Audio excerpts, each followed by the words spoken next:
திடீரென ஏதாவது ஒன்று நடந்து அப்பாஸ் மௌத்தாயிட்டாருன்னா மரணிச்சிட்டாருன்னா என்ன பண்றதுங்கிறதுக்காக அப்படி ஏதாவது ஒரு நிலை ஏற்பட்டு அப்பாஸினுடைய இடம் வெற்றிடமாக்கப்பட்டால் அப்போதைய நிலையில் அந்த இடத்தினுடைய கடமைகளை செய்வதற்கு உடனடியாக பிஎல்ஓவினுடைய நிர்வாக குழுவின் துணைத் தலைவர் நியமிக்கப்படுகிறார் என்கிற செய்திதான் நேற்றைய தினம் வெளியிடப்பட்டு இன்றைக்கு மிக பெரும் கண்டனங்களையும் பெற்றுக்கொண்டிருக்கிறது. முதல் தடவையாக தெற்கு இஸ்ரேலுடைய பகுதிகளில் அவசர கால நிலை நீக்கப்படுவதாக இஸ்ரேலுடைய பாதுகாப்பு அமைச்சர் செய்தி வெளியிட்டிருக்கிறார்.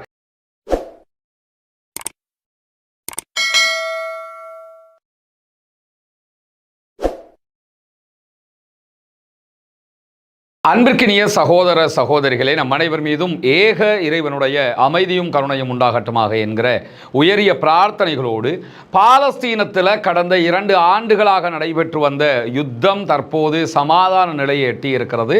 சமாதானம் தோற்றுவிக்கப்பட்டு இன்றோடு 16வது நாளாக இருக்கக்கூடிய தருணத்தில் என்னவெல்லாம் நடக்கிறது காசாவில், என்னவெல்லாம் நடக்கிறது காசாவையொட்டிய பாலஸ்தீன நிலப்பரப்பிலே என்கிற செய்திகளைத்தான் நம்ம பார்க்க இருக்கிறோம். இன்றைய நாளில் ஒரு முக்கியமான செய்தி வெளியாகி இருக்கிறது. பாலஸ்தீன விடுதலை அமைப்பினர் மிக பெரும் கண்டனத்தை அந்த செய்தி தொடர்பாக வெளியிட்டும் இருக்கிறார்கள். அது என்ன செய்தி என்று சொன்னால், பாலஸ்தீனத்தினுடைய வெஸ்ட் பேங்க் மேற்கு கரை பகுதிகளில் தற்போது ஆட்சியை கையிலே வைத்துக் கொண்டிருக்கக்கூடிய ஃபத்தாஹ் இயக்கம், பாலஸ்டைன் அத்தாரிட்டி என்கிற பெயரில் தான் அவங்க ஆட்சியை கையில் வச்சுக்கிட்டு இருக்கிறாங்க. யாசர் அரஃபாத்துடைய கையில் தான் இந்த ஆட்சி ஒப்படைக்கப்பட்டது. ஆஸ்லோ ஒப்பந்தத்திற்கு பிறகு, யாசர் அரஃபாத்துடைய மரணத்திற்கு பிறகு பொறுப்புக்கு வந்தவர் தான் மஹ்மூத் அப்பாஸ். இப்பொழுதும் அவர்தான் பொறுப்பிலே இருக்கிறார். 90 வயதுகளை தாண்டிய ஒரு முதியவராக இருக்கக்கூடிய நிலையில் இவருடைய ஆட்சி காலத்தில் தான் இஸ்ரேல் வெஸ்ட் பேங்கினுடைய மிக முக்கியமான பல இடங்களையும் கைப்பற்றி அதை இஸ்ரேல் என்றே அறிவித்துக் கொண்டது பாலஸ்தீனத்தினுடைய பகுதிகளை. இப்படியான ஒரு சூழலில் 90 வயதுகளை தாண்டியும் அந்த பதவியை விட்டு கொடுத்து விட்டு செல்வதற்கு அவருக்கு மனம் வரவில்லை. அப்படியான சூழலில் நேற்றைய தினம் என்ன பண்ணியிருக்கிறார்னு கேட்டால் ஒரு சட்டத்தை பாஸ் பண்ணி இருக்கிறாரு பாலஸ்தீனத்துக்கு உள்ள பாலஸ்தீன அதிகார சபை மூலமாக. அது என்ன சட்டம் பாஸ் பண்ணப்பட்டிருக்கு என்று சொல்லி சொன்னால், திடீரென ஏதாவது ஒன்று நடந்து அப்பாஸ் மௌத்தாயிட்டாருன்னா மரணிச்சிட்டாருன்னா என்ன பண்றதுங்கிறதுக்காக அப்படி ஏதாவது ஒரு நிலை ஏற்பட்டு அப்பாஸினுடைய இடம் வெற்றிடமாக்கப்பட்டால் அப்போதைய நிலையில் அந்த இடத்தினுடைய கடமைகளை செய்வதற்கு உடனடியாக பிஎல்ஓவினுடைய நிர்வாக குழுவின் துணைத் தலைவர் நியமிக்கப்படுகிறார் என்கிற செய்திதான் நேற்றைய தினம் வெளியிடப்பட்டு இன்றைக்கு மிக பெரும் கண்டனங்களையும் பெற்றுக்கொண்டிருக்கிறது. அதாவது மஹ்மூத் அப்பாஸ் திடீர்னு மௌத்தாயிட்டாரு, இறந்துட்டாருன்னு சொல்லி சொன்னா அவருடைய துணை தலைவராக இருக்கக்கூடியவர் ஆட்சி ஆட்டோமேட்டிக்காக கையில் எடுத்துக்கிறேன்னு, வேற அதுக்கு தேர்தல் நடத்தணுமோ அப்படியான எந்த விதிமுறைகளும் கிடையாது என்று சொல்லி எப்படியாவது பாலஸ்தீன விடுதலை அமைப்பினுடைய கையில் ஆட்சி போயிடக்கூடாது, இஸ்ரேலுக்கு விசுவாசமாக இருந்துறனு, இஸ்ரேலுக்கு விசுவாசமாக இருக்கிற அரபு நாடுகளுக்கு விசுவாசமாக இருந்துறனு, பாலஸ்தீனம் எக்கேடு கட்டு போனாலும் பரவாயில்லை, ஜெருசலம் எக்கேடு கட்டு போனாலும் பரவாயில்லை, மஸ்ஜிதுல் அக்ஸா என்ன அநியாயத்தை அவங்க வந்து பண்ணினாலும் பரவாயில்லை, 90 வயதானாலும் பதவியை நான் விட்டு கொடுக்க மாட்டேன், திடீர்னு நான் மௌத்தா போயிட்டேன்னா என் இடத்துக்கு நீ வந்துறனு அப்படின்னு சொல்லி அவருடைய ஒரு அல்லக்கையே நியமிச்சிருக்கக்கூடிய நிலை தற்போது உருவாகி இருக்கிறது. பாலஸ்தீன விடுதலை அமைப்பு கடுமையான கண்டனத்தையும் சுயநலமான தீர்மானம் என்கிற மிக கடுமையான காட்டமான கண்டன அறிக்கைகளையும் அவர்கள் வெளியிட்டிருக்கிறது நம்ம பார்க்க முடிகிறது. அதே நேரத்தில் இஸ்ரேலுடைய நீதிமன்றத்தில் சர்வதேச பத்திரிகையாளர்கள் காசாவுக்குள் அனுமதிக்கப்பட வேண்டும் என்கிற ஒரு வழக்கு தாக்கல் செய்யப்பட்டிருந்த நிலையில் இஸ்ரேலுடைய நீதிமன்றம் சில விதிமுறைகளை நியமித்து கட்டுப்பாடுகளுக்கு மத்தியில் சர்வதேச பத்திரிகையாளர்கள் காசாவுக்குள் வர முடியும் என்று சொல்லியிருக்கிறாங்க. இந்த தீர்மானத்தை பொறுத்தவரையில் ஓப்பனாக அவங்க வந்துட முடியாது, என்னெல்லாம் இருக்குதுன்னா பாருங்க அப்படிலாம் காட்டிட முடியாது. எதை அவங்க வந்து பார்க்குறாங்களோ, எதை கண்காணிக்கிறாங்களோ அதனுடைய ஆதாரங்கள் எல்லாம் இஸ்ரேலுடைய இராணுவத்தால் கண்காணிக்கப்படும், பார்க்கப்படும். அதற்கு பிறகுதான் அவங்க என்ன பண்ணலாம் என்று கேட்டால் அவற்றை வெளியிட முடியும். குறிப்பாக இப்போ எது காசா என்று சொல்லி பாலஸ்தீன விடுதலை அமைப்பினுடைய கண்ட்ரோலில் இருக்குதோ அந்த பகுதிகளுக்கு அவங்க வரமாட்டாங்க. இஸ்ரேலுடைய கண்ட்ரோலில் இருக்கக்கூடிய காசாவினுடைய பகுதிகளுக்கு தான் அவர்கள் அழைத்து வரப்படுவார்கள். அப்படி வருகிற நேரத்தில் இஸ்ரேலுடைய ஐடிஎஃப் சார்பாக, இஸ்ரேல் டிஃபென்ஸ் ஃபோர்ஸஸ் சார்பாக என்ன பண்ணுறாங்கன்னா, வரக்கூடிய பத்திரிகையாளர்களுக்கு நாங்கள் இன அழிப்பு பண்ணலை, நாங்கள் ரொம்ப நல்லவைங்க, நாங்கள் எந்த பிழையும் பண்ணலை என்று காட்டுகிற விதமாக சில ஏற்பாடுகளையும் செய்வதற்கு இஸ்ரேலிய ஆக்கிரமிப்பு இராணுவம் தயாராக இருக்கிறது என்று இஸ்ரேலுடைய எடியோத், அஹ்ரோனோத், அதே போன்று இஸ்ரேலி ஹயோம் உள்ளிட்ட பத்திரிகைகள் இந்த செய்திகளை ஒரு முக்கியமான செய்தியாக கோடிட்டு காட்டியிருக்கின்றன. அதற்கான காரணமும் இருக்கு. என்னன்னா, பத்திரிகையாளர்களை உள்ள விட்டணும், அவங்க பார்த்து முடிவெடுத்துக்கிறவாங்க. ஆனால் இவங்க தான் கூட்டிட்டு போவாங்களாம் என்று கிண்டலாகவும் தான் அந்த செய்தியை அவர்கள் வெளியிட்டிருக்கிறார்கள். எனவே பத்திரிகை ஜனநாயகத்தை பாதுகாப்பதற்கு இஸ்ரேல் தயாரில்லை என்பது தெளிவாக தெரிந்திருக்கக்கூடிய நிலையில் இன்றைக்கு வெஸ்ட் பேங்க் பகுதிகளில் இஸ்ரேலிய ஆக்கிரமிப்பு இராணுவம் மஹமூத் அப்பாஸினுடைய ஆட்சி என்று பீற்றிக்கொள்ளக்கூடிய ஆட்சி இருக்கிற தருணத்திலேயே உள்ள புகுந்து இன்றைக்கும் 40 அப்பாவிகளை கைது செய்திருக்கிறார்கள் என்கிற செய்திகள் வெளியாகி இருக்கக்கூடியதை நம்ம பார்க்க முடியும். இப்படியான சூழ்நிலையில் காசாவுக்குள்ள ஏற்கனவே அவங்க கொன்று எடுத்துக்கிட்டு போன ஜனாசாக்கள்ல 41 ஜனாசாக்களை கொடுத்திருக்கிறாங்க. அந்த 41 ஜனாசாக்களையும் அடையாளம் காண முடியவில்லை, அடையாளம் காணாமலேயே அடக்கம் செய்திருக்கிறோம் என்கிறது பாலஸ்தீனத்தினுடைய சுகாதார அமைச்சகம். எனவே காசாவிலிருந்து கைது செய்யப்பட்டவர்கள், உயிரோடு கைது செய்யப்பட்டவர்கள், அதுக்கு பிறகு ஜனாசாவாக எடுத்து செல்லப்பட்டவர்கள் என்று அத்தனை பேர்களுடைய உடல்களும் கொல்லப்பட்டதற்கு பிறகு சிதைக்கப்பட்டிருக்கிறது. உருவங்களை அடையாளம் காண முடியாமல் இருக்கிறது, அவர்களுடைய உடல் உறுப்புகள் திருடப்பட்டிருக்கிறது என்கிற குற்றச்சாட்டுகளை தொடர்ந்து பாலஸ்தீன சுகாதார அமைச்சகம் முன்வைத்து வருவதை நம்ம பார்க்க முடியும். அநியாயம்னா யாருமே கற்பனை பண்ணாத ஒரு அநியாயத்தை, இப்படியும் மனிதர்கள் ஈடுபடுவார்களா அநியாயத்தில் என்று நினைக்கிற அளவுக்குண்டான உச்சகட்ட அநியாயங்கள்ல இஸ்ரேலிய ஆக்கிரமிப்பு அரசாங்கம் நடந்திருக்கிறது, இன்னும் நடந்து கொண்டிருக்கிறது என்கிற செய்திகள் வெளியாகிக் கொண்டே இருக்கக்கூடிய சூழல்ல இஸ்ரேலிய ஆக்கிரமிப்பு அரசாங்கத்தினுடைய இராணுவத்துக்குள்ள ஒரு பயங்கரமான தாக்குதல் நடைபெற்றிருக்கிறது என்கிற செய்திகள் வெளியாகி இருக்கிறது. யுத்த நிறுத்தம் ஏற்பட்டு 2 வாரங்களுக்கு பிறகு நடைபெற்றிருக்கக்கூடிய இந்த தாக்குதல்ல எத்தனை பேர் கொல்லப்பட்டிருக்கிறாங்க, என்னென்ன மாதிரியான இழப்புகள் வந்திருக்கிறது என்கிற செய்திகள் இதுவரை வெளியாகவில்லை. ஆனால் மனித அலட்சியம் காரணமாக இந்த தாக்குதல் நடைபெற்றது. உள்ளுக்குள்ள ஏதாவது ஒரு பாமையோ அல்லது ஏதோ ஒரு ஆயுதத்தை அவங்க அலட்சியமாக கையாண்டதுனால தான் இந்த அட்டாக் நடந்திருக்கிறது என்று சொல்கிறார்கள். ஆனால் அவர்களுடைய சேனல் 7 வெளியிட்டிருக்கக்கூடிய அறிவிப்பில் எத்தனை பேர் கொல்லப்பட்டிருக்கிறார்கள், எப்படியான அழிவுகள் வந்திருக்கிறது என்பது இன்னும் வெளிப்படையாக தெரியவில்லை. ஆனால் இஸ்ரேல் இராணுவத்துக்குள்ள ஒரு பயங்கரமான சம்பவம் நடைபெற்றிருக்கிறது, பாரிய அழிவு என்று ஏற்பட்டிருக்கிறது என்கிற செய்திகள் மாத்திரம் இதுவரைக்கும் வெளியாகி இருக்கிறது. அது தொடர்பான மேலதிக செய்திகள் வருகிற போது உங்களோடு நாம் அதை விவரமாக பகிர்ந்து கொள்வதற்கு தயாராக இருக்கிறோம் என்கிற செய்திகளோடு, காசாவில் 4 கைதிகளுடைய உடல்களை அடக்கம் செய்த இடத்தை கண்டுபிடிக்க முடியாமல் இருக்கிறது என்கிற செய்திகளை இன்றைக்கு சர்வதேச செஞ்சிலுவை சங்கத்தை மேற்கோள் காட்டி இஸ்ரேலுடைய ஒலிபரப்பு கூட்டு தாபனம் செய்தி வெளியிட்டிருக்கிறது. இஸ்ரேலியர்கள் பணைய கைதிகளாக பிடிக்கப்பட்டு போனாங்க. இந்த யுத்தத்துக்குள்ள இஸ்ரேல் நடத்திய தாக்குதல்களில் இஸ்ரேலியர்களும் காசாவில் கொல்லப்பட்டிருக்கிறாங்க. அப்படி கொல்லப்பட்டவர்களுடைய உடல்களை திருப்பி ஒப்படைக்கணும் என்பதுதான் பாலஸ்தீன விடுதலை அமைப்புக்கும் இஸ்ரேலுக்கும் இடையிலான அமெரிக்கா மத்தியஸ்தம் செய்த ஒப்பந்தத்திலே இருக்கக்கூடிய விதிமுறையாக இருக்கிறது. அந்த அடிப்படையில் அவங்க என்ன பண்றாங்கன்னா, உள்ளுக்குள்ள காசாவினுடைய பாலஸ்தீன விடுதலை அமைப்பினுடைய கண்ட்ரோல் இருக்கக்கூடிய பகுதிகளில் பாலஸ்தீன விடுதலை அமைப்பினர் உடல்களை தேடிக்கொண்டிருக்கிற அதே நேரத்தில் இஸ்ரேல் தற்போது கட்டுப்பாட்டில் வைத்திருக்கக்கூடிய பகுதிகளில் ஈஜிப்டினுடைய தொழில்நுட்ப வல்லுநர்களும் அதே போன்று செஞ்சிலுவை சங்கத்தினுடைய ஆட்களும் உடல்களை தேடிக்கொண்டிருக்கிறார்கள். இப்படி தேடக்கூடியவர்களுக்கு 4 பாடிகளை அடக்கம் செய்யப்பட்ட இடத்தை அடையாளம் காண முடியாமல் இருக்கிறது என்கிற செய்திகள் வெளியாகிருக்கு. உண்மையிலே அடக்கினவன் தானே தேடி எடுக்கணும். அடக்கின குரூப் ஒரு சாராராக இருக்கும்போது வேற யாரோ போய் அந்த பாடிகள் யுத்தம் நடந்த இடத்துல தேடுறதா இருந்தால் அடையாளமே தெரியாமல் போயிருக்குது.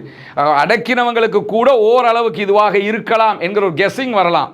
ஆனால் யாரோ ஒருத்தர் போய் தேடினா அவங்க எந்த அடிப்படையில் பூமி எவ்வளவு தூரம் தோண்ட போகிறாங்க என்கிற கேள்விகள் எல்லாம் இல்லாமல் இல்லை. அப்படியான சூழலில் தான் 4 பாடிகள் பெற்றுக்கொள்ள முடியாத ஒரு நிலையில் இருக்கிறோம் என்கிற செய்திகள் இன்றைக்கு வெளியாகி இருக்கிறது. செஞ்சிலுவை சங்கத்தினூடாக இஸ்ரேல் வெளியிட்டிருக்கக்கூடிய செய்தியாக இந்த செய்தி இருக்கக்கூடிய நேரத்தில் காசாவினுடைய கிழக்கு பகுதிகளில் இஸ்ரேலிய ட்ரோன்கள் இன்றைக்கு குண்டு தாக்குதல்களை நடத்தி இருக்கிறது என்கிற செய்திகள் வெளியாகி இருக்கு. இந்த யுத்த நிறுத்தத்தை மீறி இஸ்ரேல் தொடர்ந்து தாக்குதல்களை நடத்துகிறது. காசாவினுடைய கிழக்கில் இருக்கக்கூடிய சுஜாயியா ஜங்ஷனுக்கு அருகாமையில் தான் இடம்பெயர்ந்த மக்களுடைய முகாம்களுக்கு அருகாமையில் இந்த தாக்குதல்கள் நடத்தப்பட்டிருக்கிறது. இந்த தாக்குதல்களில் இதுவரைக்கும் யாரும் கொல்லப்பட்டதாக ஷஹீதானதாக செய்திகள் வெளியாகவில்லை. ஆனால் பாரிய குண்டு தாக்குதல்கள் வீசப்பட்டிருக்கிறது முகாம்களுக்கு அருகாமையிலே என்கிற செய்திகள் வெளியாகி இருக்குது.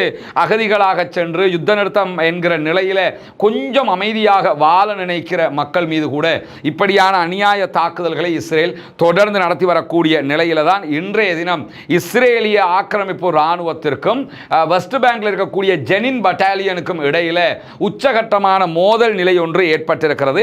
பாலஸ்தீன விடுதலை அமைப்பினுடைய துணை இராணுவ குழுவினுடைய ஜெனின் பட்டாலியன் இன்றைக்கு பாரிய இழப்புகளை இஸ்ரேலிய ஆக்கிரமிப்பு இராணுவத்திற்கு ஏற்படுத்தி இருப்பதான செய்திகளை வெளியிட்டிருக்கிறார்கள். குறிப்பாக இதுவரைக்கும் அவர்களுடைய செய்தி பிரகாரம் 3 இஸ்ரேலிய ஆக்கிரமிப்பு இராணுவத்தை சேர்ந்தவர்கள் கொல்லப்பட்டிருக்கிறார்கள். இன்றைக்கு ஜெனின் பட்டாலியன் நடத்தியிருக்கக்கூடிய தாக்குதல்கள், அதே நேரத்தில் ஒரு இராணுவத்தினுடைய வெஹிக்கிள் மொத்தமாக அழிக்கப்பட்டிருக்கிறது என்கிற செய்திகளும் வெளியாகி இருப்பதை நம்ம பார்க்க முடிகிறது. அதே நேரம் இன்றைக்கு வெளியாகி இருக்கக்கூடிய இன்னும் ஒரு முக்கியமான செய்தி என்னன்னா, அக்டோபர் 7ஆம் தேதிக்கு பிறகு முதல் தடவையாக தெற்கு இஸ்ரேலுடைய பகுதிகளில் அவசர கால நிலை நீக்கப்படுவதாக இஸ்ரேலுடைய பாதுகாப்பு அமைச்சர் செய்தி வெளியிட்டிருக்கிறார்.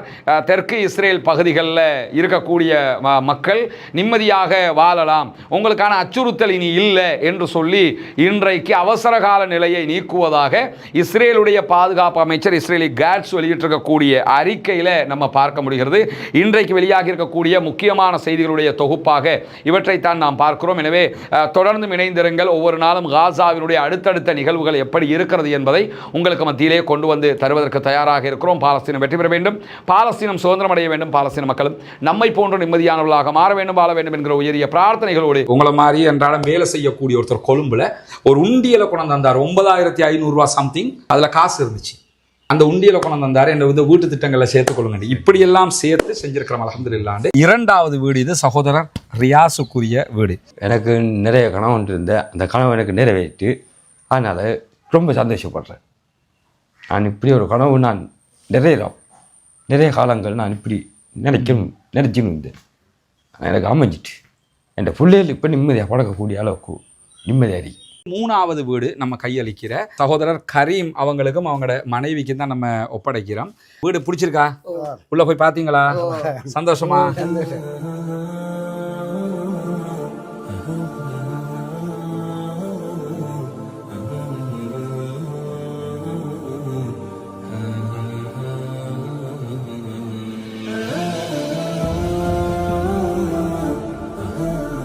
நம்ம ஒப்படைக்கிற 4வது வீடு சகோதரி அஸ்மியாவுக்கும் அவங்களோட கணவருக்கும் நம்ம ஒப்படைக்கிறோம். அவங்களோட கணவர் இன்னைக்கு வேலைக்கு போயிருக்கிறாங்க. துவா தான் நீங்க நிறைய செய்யணும், சரியா? அல்லாஹ் அவங்களுக்கு அருள் புரிவான். பார்க்குற மக்கள் நீங்க செஞ்ச உதவியால தான் இவ்வளவு நம்ம பண்ணி இருக்கிறோம். அல்லாஹ் அத்தனை பேருக்கும் அருள் புரிவான். ரொம்ப ஒரு மகிழ்ச்சியான ஒரு தருணமாக இது இருக்குது. எனவே நிறைய அல்லாஹ்விடத்தில் நாங்கள் உங்களுக்காக பிரார்த்தனை பண்ணுறோம். இன்னும் ஒரு 9 வீடு கட்டணும் இன்ஷா அல்லாஹ். அல்லாஹ் அதுக்கும் அருள் புரியணும்னு சொல்லி துவா கேளுங்க. அதே மாதிரி ஒரு உம்மா, ஒரு விதவத்தாய், அவங்க எனக்கு 5000 ரூபா காசு அனுப்பிட்டு என் மொபைலில் இருக்குது, எனக்கு கையால் எழுதி ஃபோட்டோ பிடிச்சி அனுப்பியிருக்கிறாங்க. இந்த காசை மகன் சேர்த்துக்கொள்ளுங்க அப்படின்ட்டு. இப்படி ஒவ்வொரு சின்ன சின்ன அமௌண்ட்டுகளாக தான் சேர்த்துருக்கேன். என்னோட யூடியூப் சேனலில் காசாவில் பலஸ்தீனில் மக்களை கொள்கிறாங்க. அந்த செய்திகளை நம்ம அங்கே என்ன நடக்குதுன்றதை சொல்கிறோம். அதை பார்க்குற மக்கள் தான் அதில் நம்ம சொல்கிற இந்த தகவலையும் சேர்த்து இந்த உதவிகளை செய்கிறாங்க. அந்த அடிப்படையில் தான் இதெல்லாம் நம்ம செஞ்சுருக்கிறோம். அவங்களுக்காகவும் என்ன செய்யுங்கன்னு கேட்டால் நீங்கள் வந்து துவா செய்யுங்க இன்ஷா அல்லாஹ். இதுதான் நம்ம அடுத்து கட்ட இருக்கிற இடம். 4 வீடுகள் கிட்டத்தட்ட இவரில் கட்ட முடியும். அதுக்குரிய ஃபவுண்டேஷன் போடுகிற வேலைகளை ஆரம்பிச்சிருக்கோம். இன்றைக்கி தான் அதுக்குரிய வேலைகள், ஃபவுண்டேஷன் போடுகிற வேலைகள் ஆரம்பிக்கப்பட்டது. கற்களை கொண்டாந்து போட்டிருக்கிறாங்க. மேலதிகமாக இன்ஷா அல்லாஹ் அடுத்த வேலைகள் நாளை காலையில் இருந்து தொடரும் இன்ஷா அல்லாஹ் ஆரம்பிக்க இருக்கிறது. எனவே இந்த வேலைகளும் நீங்கள் தருகிற உதவிகளை கொண்டு தான் நம்ம செய்ய இருக்கிறோங்கிறதுனால நீங்கள் தான் இதற்கும் உதவ வேண்டும். அல்லாஹ் உங்களுக்கு அருள் புரிய வேண்டும். உங்கள்கிட்ட தான் நம்ம இதை கேட்க முடியும். காசாவில் நடக்கக்கூடிய அநியாயங்கள் தொடர்பான வீடியோக்களை பார்க்கக்கூடிய சகோதரர்கள் நீங்கள் தான் இதுக்காக அள்ளி தர்றீங்க. சிறு தொகையாக இருந்தாலும் உங்களால் முடிந்ததை நீங்கள் தர வேண்டும் என்று நம்ம கேட்டுக்கிட்டு இருக்கிறோம். சதகத்துல் ஜாரியாவாக ஜகாத்து பணத்தையும், ஜகாத்து பெறக்கூடிய 8 கூட்டத்தாரில் ஒரு கூட்டத்தார் முஅல்லஃபத்துல் குலூப், உள்ளங்கள் ஈர்க்கப்படுகிறவர்கள் என்று அல்லாஹு தாலா சொல்லி காட்டுகிறான். எனவே இந்த இஸ்லாத்தை ஏற்றுக்கொண்ட சகோதரர்களும் அதிலே ஒரு குரூப்பாக இருக்கிறதுனால உங்களுடைய ஜகாத் நிதிகளையும் நீங்கள் தாராளமாக அதற்காக கண்டிப்பாக தர முடியும். இதில் மொத்தம் 4 வீடுகள் இந்த லேண்டுக்குள்ளே கட்ட முடியும். இந்த லேண்டும் நம்ம விலை கொடுத்து வாங்கியிருக்கிறோம் அல்ஹம்துலில்லாஹ்னு சொல்லி. ஏற்கனவே கட்டப்பட்ட ஒவ்வொரு வீடுகளும் 25 லட்சங்கள் சுமார் ஒவ்வொரு வீட்டுக்கு நம்ம செலவழிச்சிருக்கிறோம். முழுமையாக கம்ப்ளீட்டடாக ஒவ்வொரு வீட்டையும் நம்ம செஞ்சு கொடுத்துருக்குறோம்.